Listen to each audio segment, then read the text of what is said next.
The Unforgivable Sinner. What's the price of a thought? The kind that feels like treason to everything you're supposed to be.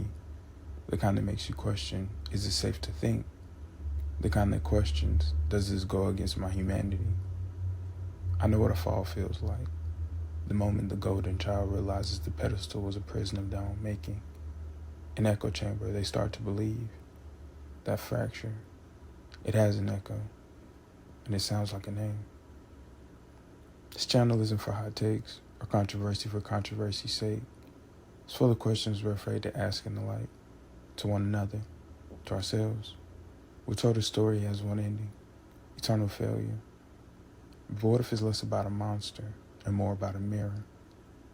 Today, we play devil's advocate for the devil himself, not to justify evil, but to ask if we've ever tried to understand the weight of his I will, and if that can be forgiven. To understand the case for forgiveness, you must understand the crime. Lucifer wasn't just another angel. He was a favorite, perfect in beauty and wisdom, standing in the direct presence of God, upheld on a pedestal, above his kind, above his siblings. Can you feel the pressure of that? To be so full of borrowed light that you start to believe it's your own? Can you be blamed? His sin was pride, a conscious, conclusive reorientation of his will. Theologians argue that with such perfect knowledge, his choice was final. His will permanently fixed, the door of mercy slammed shut. But let's challenge that. If God's nature is infinite, unconditional love and mercy, does that not challenge any limit we place on it? Does infinity have an exception?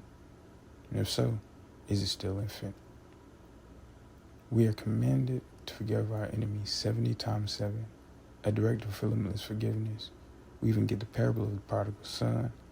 It's a story about grace for the one who failed and returned, a celebration for the fallen. But what about the son who never left, the one who followed the rules, who stood his ground? His father tells him, everything I have is yours. But where is his party?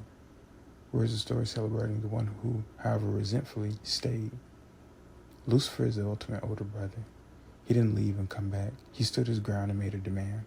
And for that, the story tells us there is no party, only fire and brimstone. We are asked to embody a limitless mercy. Theologically, it's said to be withheld from a part of creation. This is the paradox. So could Lucifer be forgiven? The answer may be beyond our mortal comprehension, but in creating us with free will and commanding us to forgive infinitely, perhaps God left the question with us, not to answer for God, but to struggle with for ourselves. The story of Lucifer forces a question about our own humanity. What have we deemed unforgivable in our world, in others, in ourselves? And what would it mean to look at it, not with approval, but with an understanding so profound it challenges everything? This is a discussion. I don't have the answers. I just have the question. What part of you or your world have you cast out? And what would it cost to let it back in? What is an unforgivable sin? Speak your truth in the comments with empathy and courage. This is a Devil's Advocate.